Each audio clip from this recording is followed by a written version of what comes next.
Streaming from Oklahoma's own digital studio, this is OSU Football Update, brought to you by Bronze.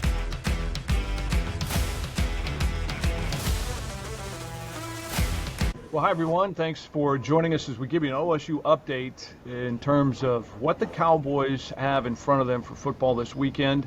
I'm John Holcomb. Jeremie Poplin joins us as well. Pop, let's make sure to remind the folks, smash that subscribe button.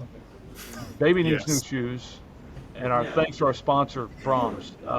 This has become more the norm for us, and so we're getting used to it. And unfortunately, in terms of more the norm, has been tough Saturdays, game by game for OSU. But it's a matter of manpower now as much as anything else. And it is when it kind of goes this way. Sometimes it can keep going longer than you think. So Dion Amati and myself, we had a conversation, John, on the previous pod, and I think to your point there in terms of just bodies and try to manage this portion of the season and what's left of the season, which is a lot. I guess I'll ask you the same question that I asked Dion, which was what's next? Not in terms of what's next as a head coach, what's next in terms of how structured the athletic department is, but what's next for this team with the individuals that are left, that there's still an opportunity for more to jump into that portal. Rules are changing on that, but we're not to that yet. So I just start there. Like, what's next for OSU football this season? Well, you're finding out pretty quickly who your on-field leaders are, the guys that want to go ahead and fight through this thing, and at least at this point. I mean, listen, there's still, half the season left to go. And what we found out of Tucson, and you always look for the little things like the body language, the words, the way guys are saying things after losses. And I was really impressed with Noah McKinney, the offensive lineman, and Wendell Gregory, the linebacker edge rusher, because at least to this point, they are two of the guys who are trying to bring everybody along with them in terms of, hey, listen, it's a privilege to do what we get to do. Let's try to make the most of it. And Noah McKinney kind of caught himself when he was asked, what's it like in the locker room when David Kabongo, the report with him, he was going to start because Dylan Smith, the starter, was in the portal already, and then Kabongo on Friday before Saturday's game, it's announced that he's going to go in. And when Noah McKinney was asked that question, Noah said, "It is what it is." He said, and guys, he started to say something, and he caught himself, and he paused for about 3 or 4 seconds. And then he said, you find out who really wants to be here. We've got guys fighting their butt off to try to make it work. And you could sense from him, the frustration of things happening that's out of his control, but also the fact that he's dedicated, he's committed to making it work. And Wendell Gregory kind of said the same thing. I mean, Wendell got a little bit more specific about some of the issues defensively at Arizona. And it really happened on the back end more than anything else. Sometimes it wasn't necessarily the secondary's fault, but a lot of times it was. So those two guys, that's a good sign. I think you have to believe that Sam Jackson, the fifth, who will likely be the starting quarterback against Houston on Saturday, I think that he's bought in. There are other guys who are bought in. Trent Howland. You can kind of go down the list, but in terms of guys that will gain the respect of everybody else remaining in the locker room as people who don't just say things, but they back it up, I think those two is where you start. So I'll refer to those individuals as just stabilizers. And I think in a moment like this, you need as many of those as you can. You will also find out who has the ability to be a stabilizer in a moment like this. Not everyone handles the situations the same way, so that's good to hear from that. Hopefully that they can be the stabilizing factor to try to convince a few other guys that, hey, there's still a lot to play for here in terms of pride. They can be the de facto leadership group that's there within the locker room, because the Josh Ford situation is out there now. I don't know if you happen to see Charlie Johnson's tweet today or not. That was kind of hinting at some stuff. So you've got stories that are already there, and now the further we go through this process, more and more of those are going to start to stack up on top of it, like a multi-layer. I don't know any other, but 7-layer bean dip, John. It's almost game time. So you just start stacking layers of dip on top of each other, and none of it's good, right? It's all expired. You don't need any more negativity inside of the program right now. I know people want to speak their minds on what has happened to them and what they feel has happened in the program that they love, but the stabilizing force, like those guys like Wendell, they have to be it almost in a way for everyone. So maybe you can find 2, 3, 4 of those guys out of the bunch that can give you a good platform to finish the season, and then who knows if they decide to, make whatever is of coming up next, that can be another stabilizing force even into the future. Yes, and if they continue leading in this fashion, what appears to be the right way to lead, then you get to the end of the season and you are what your record says you are. But here's one thing: you may have lost a lot of the loyal and true, the OSU motto, because of the days of NIL, things like that. And you have to kind of look at that through a different lens. But if those guys lead and things don't get a whole lot better, then at the end of the season, those who really care about the loyal and true are going to look at these players and say, you know what, I've got a ton of respect for you, because that could not have been easy. But, listen, we've got, 2 more months more than 2 months of this to, month and a half for this to play out. Gosh, maybe it's going to feel like 2 months. Who knows? Yeah, it might. It might, but I heard this phrase yesterday, and I'm going to steal it. I got to give Jim Ryan, the head women's soccer coach at TU, the credit for this one. He was like, because I think this applies in this situation with individuals like that, because the ultimate worry is, like, from a program perspective, if it gets worse, it just makes problems that much more difficult for the next group that takes over. And I mean from everything, from culture to just wins and losses in general. But you now have an opportunity, some of these guys, to maybe even plant trees that you don't get to watch grow. How about that one, huh? I think it's a great way to think about that, is like you're planting a tree. You may not get to watch it become fully mature, but for a fact that you were the one to help plant that. And I think you can condense that into a season as well, John, not just for the future, but if you can I think they're just looking for any type of positivity right now. And if they can find it in those little areas, sometimes that can carry you a long ways. Yeah, it really can. It really can. And that's a great way to look at it. And in this immediate gratification world that we live in, people kind of might look at you when you say something like that and think you have 3 heads, like you have 3 heads or something like that. But it really is. That's what great foundations are built on.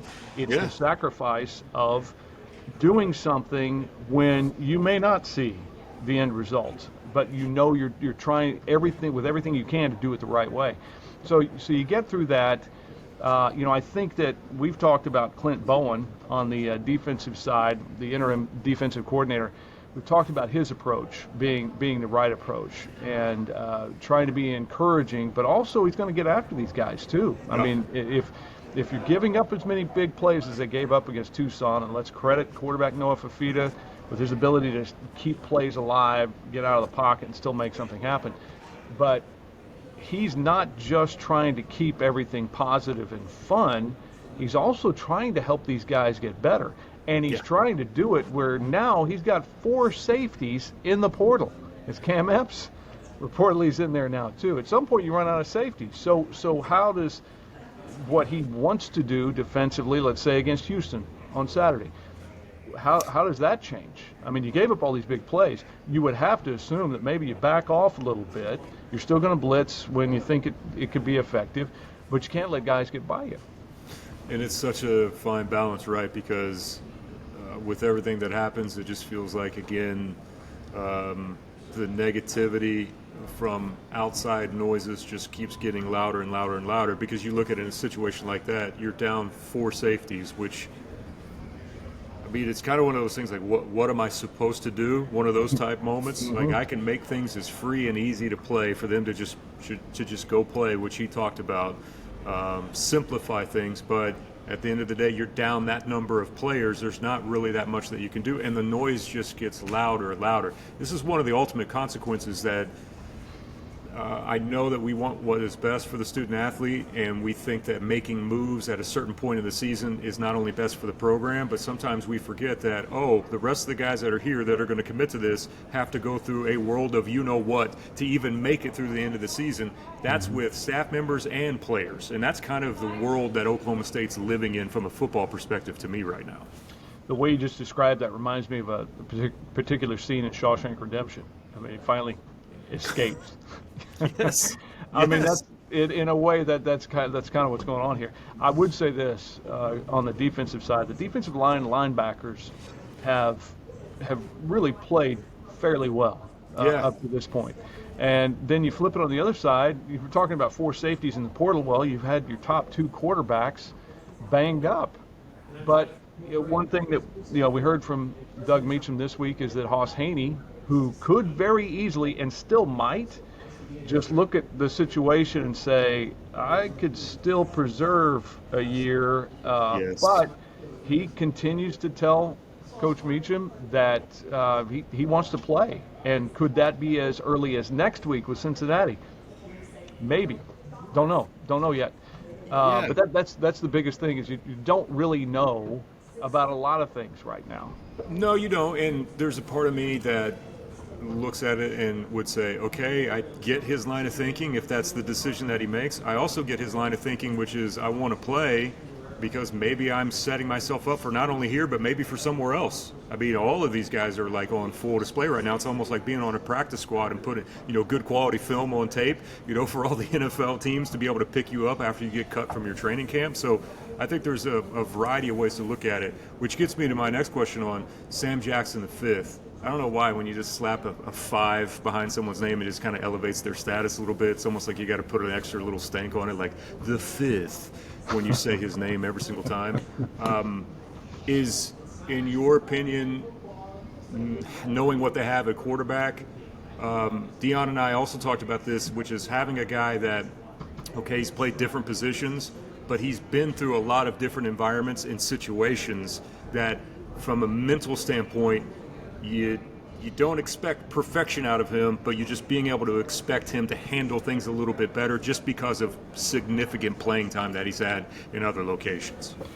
Would this be the point, Pop, where I would say I'll give you the answer after we hear from our sponsor? Oh, look at you like a true professional broadcaster / podcaster. I love it. Brahms Banana Fudge Sundae gives a whole new meaning to decadent taste. 2 creamy scoops of premium vanilla ice cream overflowing with delicious hot fudge and fresh slices of banana to create the perfect balance between the fruity banana flavor and rich hot fudge. Treat yourself to a banana fudge sundae at Brahms, where every spoonful is pure bliss. The question was about Sam Jackson V and his I guess maturity on some level. He's been around. He's been in a lot of different situations. Cal as a quarterback, TCU as a quarterback. Actually threw a pass at OSU when he was at TCU the one year. Auburn, where he goes to receiver, and then he comes to OSU, receiver, returner, and now he's back to quarterback. I guess you could file it under you. You might ask him about the whole scenario, and he would say something like, well, yeah, throw something at me that I haven't seen. Yeah. Which that helps in this situation. The one thing that concerns you is on some level durability. He's not the biggest guy. And he was effective for you, although he wasn't used as much, or they couldn't get the ball to him as much, whatever, before he was pressed into action at quarterback. But he's at least played the position. He knows Doug Meacham. Meacham understands it's not like he's just waking up going, okay, what can Sam do and what's he not comfortable doing? Yeah.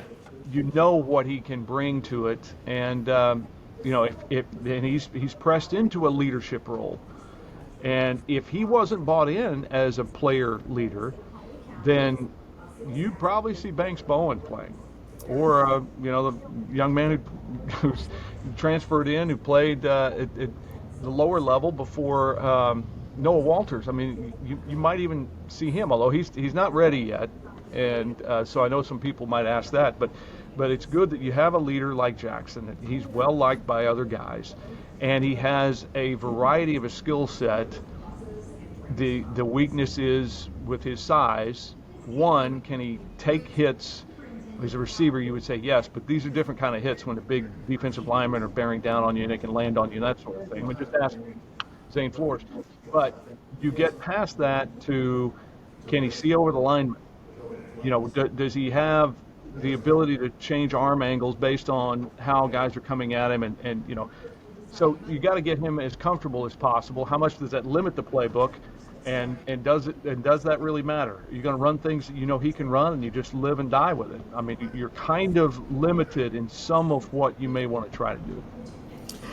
Yeah, and unfortunately, this is the situation that you live in where, I mean, in another world, John, you would label him the emergency quarterback, right, is what you would label him as. And now that you're to this point, there's just not a really good answer all the way around. I do have to ask you about Houston and what you've learned about them. I got to be around Willie Fritzen when Tulsa would go to Tulane or Tulane would come here, and the first thing that always stood out was, one, you knew he was a program builder. The situation that he inherited at Tulane, which is why I never buy into the arguments of, well, Arkansas can never be a true contender in the SEC, or Oklahoma State, you know, this hire here, if they don't get it right, they'll never be able to recover from something like this. No, because I've witnessed it. I witnessed it at a place like at Tulane. You know this from being from down there. There was a point in time where that might have been considered the Kent State version of college football. Nothing really good happened there for a significant period of time, and look at where they're at now, and it's all because of Willie. And Willie was not only a builder, but Willie's just tough-minded, details-oriented, a good dude, by the way, and a heck of a football coach that every time that you would go down there and watch them, you just had this in the back of your mind like, man, they're so lucky to have this guy here. He's going to go somewhere. And now with the abilities and facilities that he has at Houston, you wonder what that could turn into. You're already seeing it, like in year one, how much better that he has them playing. Now it's just about making sure it's consistent. Yeah, it's like tying up the loose ends, kind of. You know, got a talented quarterback in Wigman, or Connor Wegman, and he puts pressure on defenses because he can run. You know, in fact, I think a lot of times he would rather run than throw it, but he's a capable thrower. Defensively, it's another 3-3-5 that isn't really a 3-3-5. We talked about Arizona last week in aligning like that. It plays more like a 4-2-5, but they're ultra aggressive. Houston is not that. They're also not the John Haycock Iowa State 3-3-5, which is you're going to earn your way down the field if you're going to score on us. You're going to have to go 16 plays, and we think that maybe you might make a mistake at some point. Fritz's defense is something a little in between here. So will they come after you some? Yes. Will they just want to come blow you up like Arizona's DC wants those guys to do? No. They're going to be a little more disciplined in how they stop you on plays.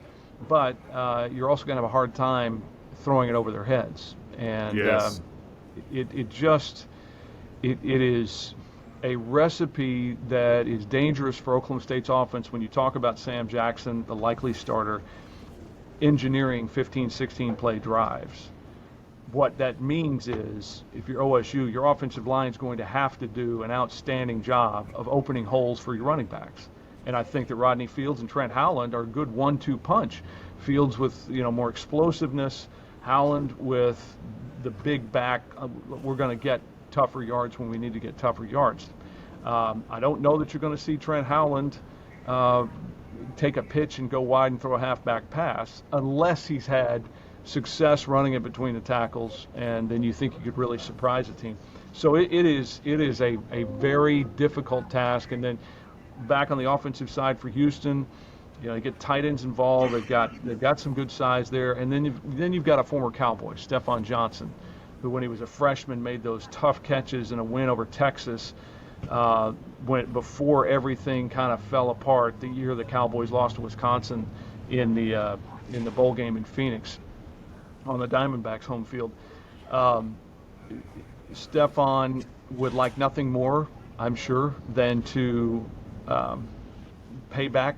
I mean, although he didn't leave on bad terms, he just decided to transfer. You know, they wanted to keep him. But he's out there now as a senior, although that doesn't feel possible.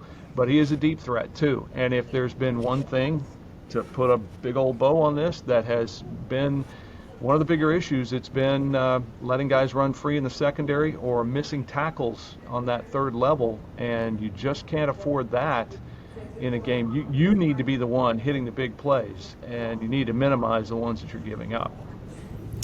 Well, I can't wait to see how it ends up on Saturday, John. At least an early start. Back on TNT again with JB Long and the simulcast on HBO Max. It's HBO Max now. True not just TV as well, I believe. TV. Yeah, True TV as well. Oh, hey, where's True TV jokes at that we get during the NCAA tournament? Yeah, we'll get to see JB again. We had a good visit with him, obviously, last week on the podcast. Got to see him in the booth for a little while, and he's doing just great. But we'll see where the early kicks, which typically road teams love the early kicks, and it's harder to generate enthusiasm in front of home fans a lot of times. We'll see what the crowd is like as well, and we'll see if there's any breaking news that kind of we find out about one way or the other tomorrow. But at 11 a.m. kickoff, which means an early day, Pop, for a guy like me who is a night owl. Yeah, well, and you brought up, road teams.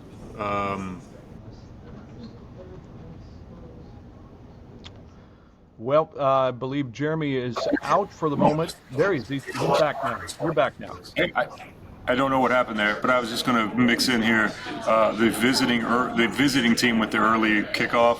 Broadcast team loves the early kickoff. I'll just throw it out there. That means that we're going to get home a little bit earlier. I'm right there with you. Pop, enjoy your Saturday off, and we'll get back after the Golden Hurricane next week. So, for Jeremie Poplin, I'm John Holcomb. Thanks for watching OSU in Houston, Saturday, 11 a.m. Thank you for watching this Oklahoma's own digital studio stream. Stay with News on 6 online and on television anytime for the latest news, weather, and sports.